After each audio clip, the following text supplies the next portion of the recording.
उज्जैन के महाकालेश्वर मंदिर की भस्म आरती और इसका वास्तु आर्किटेक्चर दोनों ही इसे दुनिया के अन्य मंदिरों से बिल्कुल अलग और रहस्यमयी बनाते हैं। एक, विश्व प्रसिद्ध भस्म आरती। एक अनूठी परंपरा भस्म आरती महाकालेश्वर मंदिर का सबसे मुख्य आकर्षण है। यह प्रतिदिन ब्रह्म मुहूर्त में सुबह लगभग 4 बजे की जाती है। श्मशान की भस्म का रहस्य। प्राचीन मान्यताओं के अनुसार पहले यह आरती ताजी जलती चिता की भस्म से की जाती थी।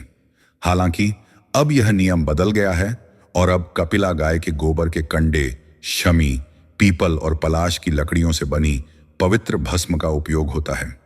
नियम और परंपरा। इस आरती को देखने के लिए पुरुषों को केवल धोती पहननी होती है और महिलाओं को साड़ी। आरती के एक खास हिस्से के दौरान महिलाओं को घूंघट करने को कहा जाता है, क्योंकि उस समय महादेव अपने निराकार स्वरूप में होते हैं। महत्व। भस्म जीवन की अंतिम सच्चाई, मृत्यु का प्रतीक है। यह आरती यह संदेश देती है कि एक दिन सब कुछ राख में मिल जाना है, इसलिए अहंकार त्याग कर शिव की शरण में रहें। 2, मंदिर का अद्भुत वास्तु आर्किटेक्चर। महाकालेश्वर मंदिर का ढांचा विज्ञान और आध्यात्म का एक बेजोड़ संगम है। 3 खंडों में विभाजित यह मंदिर 3 स्तरों फ्लोर्स में बना है। 1, नीचे ग्राउंड, महाकालेश्वर ज्योतिर्लिंग। 2, मध्य मिडल, ओंकारेश्वर शिवलिंग। 3, ऊपर टॉप, नागचंद्रेश्वर मंदिर। यह साल में केवल एक बार नागपंचमी के दिन खुलता है। दक्षिण मुखी ज्योतिर्लिंग। भारत के 12 ज्योतिर्लिंगों में महाकाल ही एकमात्र ऐसे हैं जिनका मुख दक्षिण की ओर है। दक्षिण दिशा को काल, मृत्यु की दिशा माना जाता है और महाकाल मृत्यु के भी स्वामी हैं, इसलिए वे दक्षिण की ओर मुख करके अपने भक्तों की रक्षा करते हैं।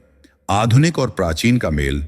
वर्तमान मंदिर का पुनर्निर्माण 18वीं शताब्दी में मराठा सेनापति राणेजी सिंधिया ने करवाया था।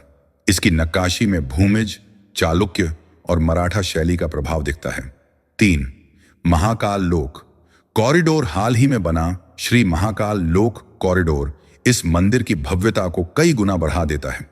यहां भगवान शिव की लीलाओं को दर्शाने वाली 100 से अधिक मूर्तियां और 108 नक्काशीदार स्तंभ पिलर्स हैं। रोचक तथ्य। उज्जैन को पृथ्वी का केंद्र, सेंटर ऑफ द अर्थ माना जाता है और प्राचीन भारतीय भूगोल के अनुसार कर्क रेखा, ट्रॉपिक ऑफ कैंसर, यहीं से होकर गुजरती थी।